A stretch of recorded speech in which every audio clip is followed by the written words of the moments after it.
Bom dia aí para você, bom dia para os ouvintes, né? O Laís ele tem se posicionado em três, basicamente são três frentes, né? Uma frente o que a gente tem desenvolvido é para tentar solucionar e criar a população ferramentas que facilitem a vida dela em relação à saúde e à pandemia.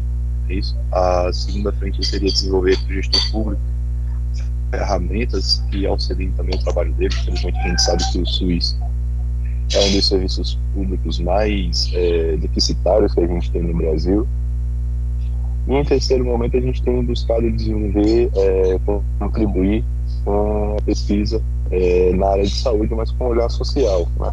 Tentando entender o comportamento dessa pandemia dentro da sociedade, para que a gente também possa criar referências, né? Como, por exemplo, esses relatórios que a gente tem feito de análise nos últimos meses, orientando tanto a população quanto os gestores públicos do que está por vir, do que está acontecendo, né? Um olhar não meramente gerencial, como normalmente o gestor vai fazer, e nem meramente, digamos que, cientificamente ignorante, né? Aquele olhar onde uma parcela da sociedade vai só olhar e dizer, bom, os números estão ruins, os números estão bons. Não.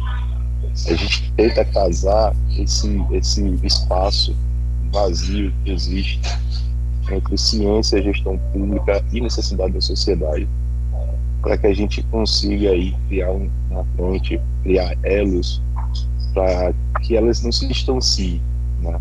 Infelizmente, a gente tem visto, por exemplo, eu vou citar um exemplo daqui de Natal, que é onde eu moro. A gente tem visto, infelizmente, aí a questão do transporte público, que a sociedade tem reclamado constantemente. É necessário que se tome ação em relação ao transporte público, e o que a gente tem visto do poder público são divergências. Então a gente vai meio por esse caminho, tentar diminuir essas divergências, tentar diminuir esses buracos que existem entre sociedade, gestão e ciência, para que a gente consiga, todos mundo junto, combater essa pandemia. Nesse caso, recentemente o Laís identificou que a região metropolitana de Natal é o epicentro hoje da pandemia no estado. Qual é a avaliação, qual é a leitura que se faz nesse sentido, e se a gente pudesse colocar outras regiões do estado num nível de contaminação, qual seria essa relação? Considerando, em primeiro lugar, a região metropolitana, e depois dela, que outras regiões merecem atenção especial? Bom, Alexandre, a gente teve a pandemia, basicamente a pandemia começou por Natal, e aí ela se estendeu para Mossoró, só que ali, ano passado, no início de tudo, ela teve um ganho muito maior em Mossoró, e depois ela se espalhou pelo estado. Hoje, Natal, a região metropolitana de Natal é o epicentro. Na verdade, ela, desde o início da pandemia, por mais que Mossoró tenha tido um papel fundamental ali no início, lá atrás, a região de Mossoró, não estou falando da cidade apenas, a região metropolitana de Natal é ela quem basicamente dita os passos em relação à pandemia, né? Se a gente for olhar o momento atual, aliás, se a gente for olhar todo o histórico da pandemia, a região metropolitana de Natal sozinha, ela é responsável por aproximadamente 43% de todos os casos de Covid do estado. Isso é muito. E quando a gente faz essa análise crítica, quando a gente observa, por exemplo, a dimensão populacional da região metropolitana, um pouco mais de um terço aí da nossa população toda do estado, isso é crítico. Isso, na verdade, aponta para a gente que essa região ela tem falhado sistematicamente nas ações de controle, né?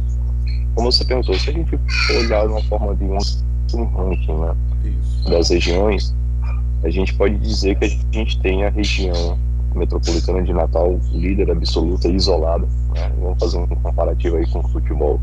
Ela está isolada lá em primeiro lugar.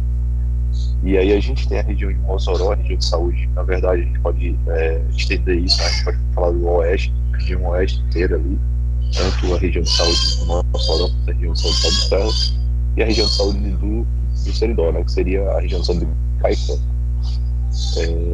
Mas só para a gente fazer uma ponte, um comparativo aí para os nossos ouvintes, enquanto a região metropolitana de Natal ela lidera aí com 43% de todos os casos da pandemia no estado, a região de saúde de Caicó, né, o Seridó, ele não passa de 10%, só para a gente ter uma dimensão. Então, o que é crítico hoje, o que é importante, na verdade, é que os nossos políticos, né, eles deixem de lado o partidarismo, eles deixem de lado toda essa dicotomia que eles estão criando entre eles, né, entre as ações que são necessárias, e unam forças. Infelizmente, a gente tem uma região que é a mais populosa do estado. A gente tem uma região que concentra a maioria dos casos do estado, mas a gente também tem uma região que, infelizmente, está em dissonância, está em discordância entre as ações necessárias, né? Então, se a gente não tiver aí um senso comum, digamos assim, entre todas as partes, sociedade e gestores públicos, a gente, infelizmente, Alexandre, a gente ainda vai continuar vendo essa novela aí por mais alguns capítulos aí, e esses capítulos podem durar aí mais alguns meses, na verdade, né?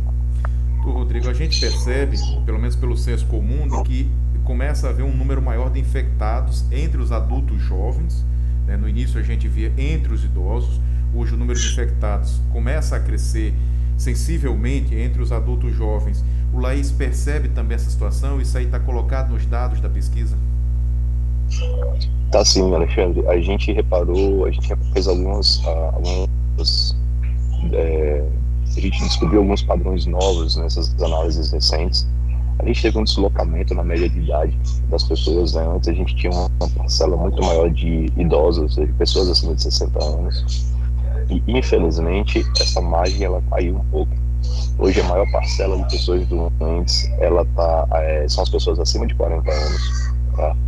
A gente tem muitos fatores aí que nos levaram para esse ponto, desde a não conscientização da sociedade até a variante essa nova variante do vírus, que é um pouco mais agressiva.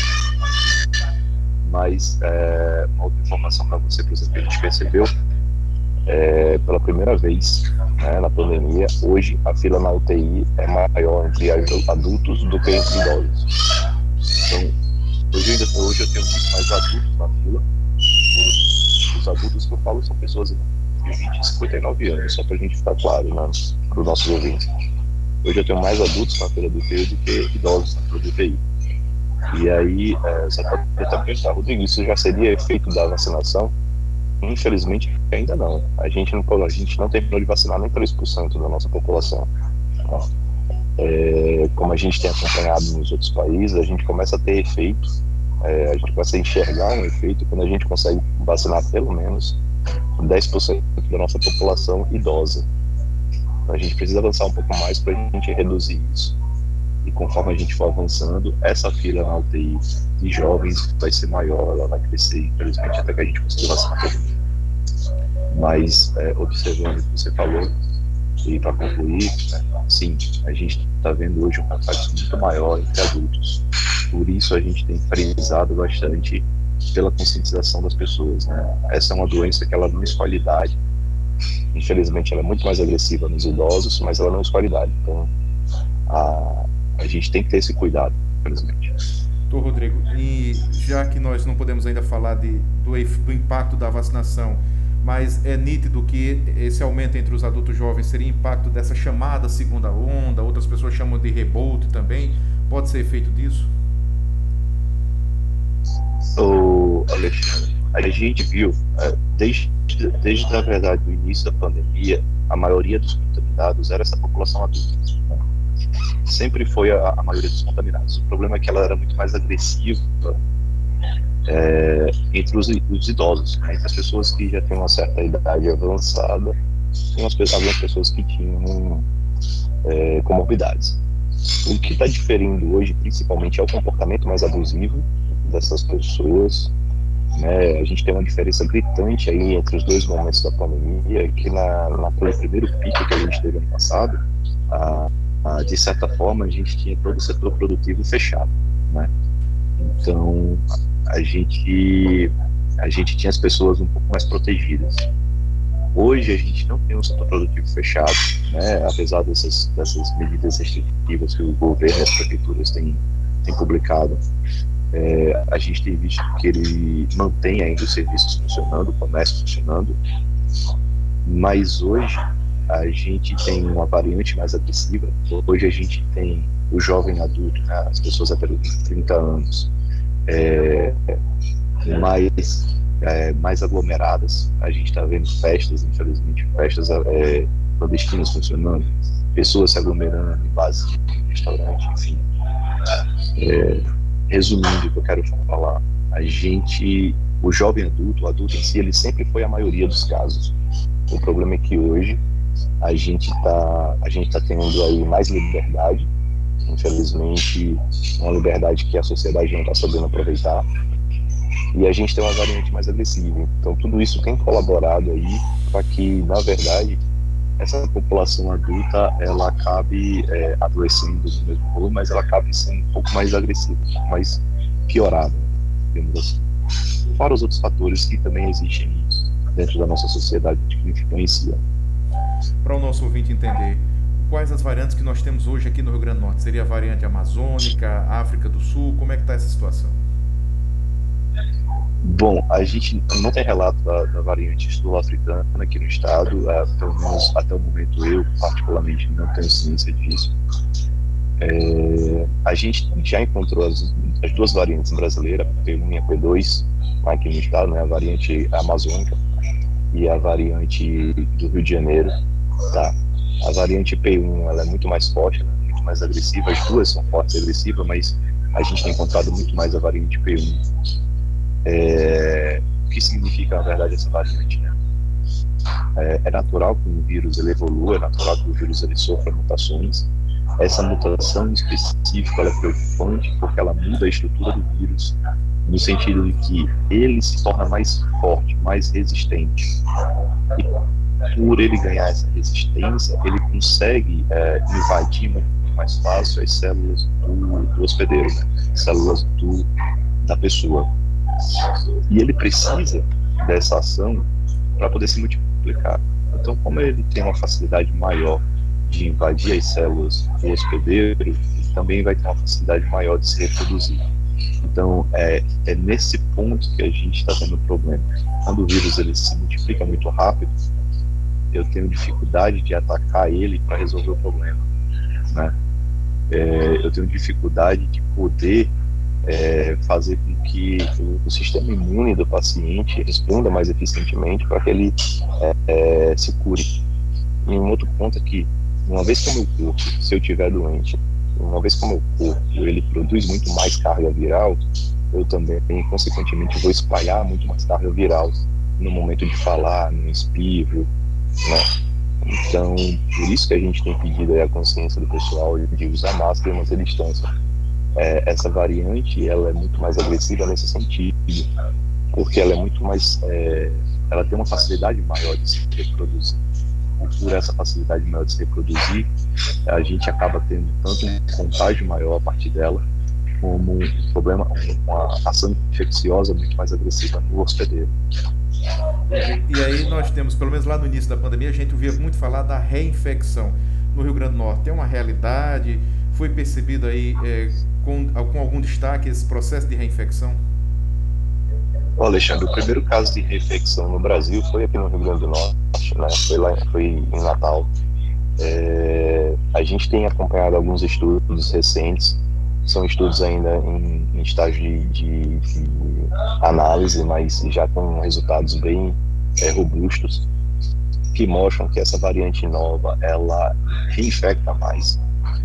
Então, a gente já tinha uma comprovação de que, por mais que você tivesse tido Covid, você não estava imune 100%, você podia ter uma reinfecção. Isso é 1% das pessoas do mundo inteiro estão tendo reinfecção. O problema é que essa nova variante ela é um pouco mais reinfecciosa, né? A gente está tendo muito mais casos de pessoas que tiveram Covid meses atrás, que estão se reinfectando com a P1 necessariamente. Então, sim, a gente precisa ter essa atenção. A gente não tem casos isolados de reinfecção. O Rio Grande do Norte já confirmou alguns. Tem alguns outros aí. A última vez que eu vi o relatório, se não me falha, eu vou preferir não chutar o número porque minha memória está boa, mas eu acho que eram 8 pessoas que estavam aguardando o resultado. Mas não eram todos de Natal, né? Não eram todos aqui no Rio Grande do Norte, eram pessoas que estiveram no Rio Grande do Norte. Enfim, a gente teve um aumento de infecção a partir dessa variante nova, né? É o que eu quero dizer. Então, sim, a gente precisa ter essa atenção redobrada aí nesse caso. Bom, para a gente falar aqui rapidinho da questão de ocupação de leitos, o senhor falou que aqui a região do Seridó, Caicó, corresponde aí menos de 10%, né, dos casos no total do Rio Grande do Norte. Mas o que a gente vê em Caicó e outras regiões é esse colapso de leitos. Aí é uma questão mais de gestão mesmo, de logística, de abertura e manutenção desses leitos? Também, não é só isso, mas também, né? A gente viu aí, por exemplo, nas últimas semanas, o Oeste e o Seridó, eles atingiram em valores que eles tinham conseguido recuar e manter baixo há um tempo, né? Isso foi basicamente a gente equilibrando a rede de atenção. A gente teve um surto na região metropolitana, precisava de leito, a gente acabou mandando alguns pacientes para a região de Mossoró, para a região do Oeste, né? Para a região de Seridó, que seria em Caicó. E hoje a gente tem, por exemplo, uma ocupação de 95% no estado, né? Todas as regiões estão acima de 80%. O Seridó, a região Seridó hoje é a mais baixa, está com 89% dos seus leitos ocupados. E aí, respondendo mais diretamente a sua pergunta, sim, isso é uma questão de gestão, né? Infelizmente, abrir novos leitos não é um processo rápido, tá certo? A gente tem todo um trâmite legal e burocrático para seguir, além de garantir que aquele leito ele vai ter todos os equipamentos necessários, todos os insumos necessários e também aí uma equipe profissional. Para cada leito que a gente abre, eu tenho que garantir respirador, eu tenho que garantir enfermeiro, eu tenho que garantir médico, eu tenho que garantir oxigênio. Então todo esse processo ele é lento, tá? Infelizmente, nosso estado, como um todo, ele fechou muitos leitos e muito rápido, depois daquela primeira onda, ano passado, aquele primeiro pico. E agora, uma parte desses leitos, na verdade, eles foram reconvertidos em leitos comuns. E agora, para eu converter esse leito comum em leito Covid, eu tenho que esperar o paciente que está internado nele receber uma alta. Depois eu tenho que fazer o processo de isolamento desse leito para poder colocar um paciente Covid lá dentro. Então, sim, é um problema de gestão. Infelizmente, os nossos gestores eles não estavam preparados para esse segundo pico, apesar de que a gente está nesse momento há 4 meses já, né, desde novembro. Faltou aí um planejamento, uma ação estratégica aí, não só do Estado, quanto dos prefeitos, para que a gente garantisse sempre uma retaguarda eficiente. Então, infelizmente, a gente vai assistir nas próximas semanas aí reabertura de leitos pingados. A gente vai abrir 10 leitos na semana, mais 15 leitos na outra.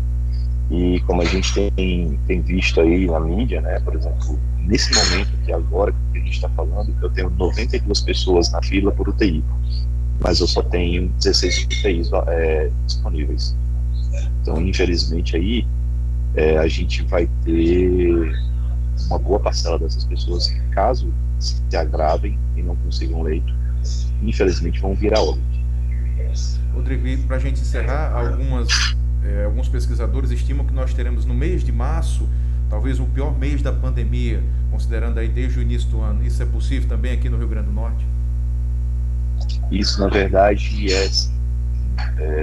Alexandre, como a gente tem notificado aí constantemente na mídia, né, há meses, a gente sempre tem alertado a população a não promover aglomerações nos feriados. E como a gente tem visto, sempre que a gente tem um feriado, a gente tem visto as pessoas descumprindo essa norma social, né? Infelizmente, a gente, como eu disse, a gente está numa máxima desde novembro, mas a gente vinha caindo os números paulatinamente, né, constantemente, desde então. Porém, no carnaval, a gente voltou a cresceu muito forte, muito rápido. A gente possivelmente vai ver o efeito carnaval ainda por mais 2 semanas aqui no estado, o que vai, sim, refletir na fila da UTI e, consequentemente, na fila de óbitos. Só para a gente fazer um ponto bem importante aqui, Alexandre, a gente voltou a bater mais de 20 óbitos por dia aqui no estado. A última vez que a gente teve esse número foi em julho do ano passado. E eu acredito que todos lembrem que julho do ano passado ainda era um momento bem crítico e tenso na nossa sociedade. Então, março vai ser sim um mês muito complicado. Eu peço humildemente para que as pessoas se conscientizem, para que as pessoas tomem atenção de que todo esse discurso que a gente faz de cuidado, de autocuidado e cuidado com o próximo, ele não é um discurso meramente político, ele não é um discurso da boca para fora. É sim porque a gente está vendo uma alta nos números diariamente. A gente quase bateu o pico que a gente teve no ano passado. O pico que a gente teve em um único dia foi de 1.394 pessoas confirmadas, e a gente teve agora recentemente, dia 17 de fevereiro, né, ali quarta-feira de cinzas, a gente teve, dia 18, na quinta-feira de cinzas, 1.366 pessoas. A gente bateu muito próximo do pico do ano passado, e esses números eles vão continuar aumentando por mais alguns dias, infelizmente, né?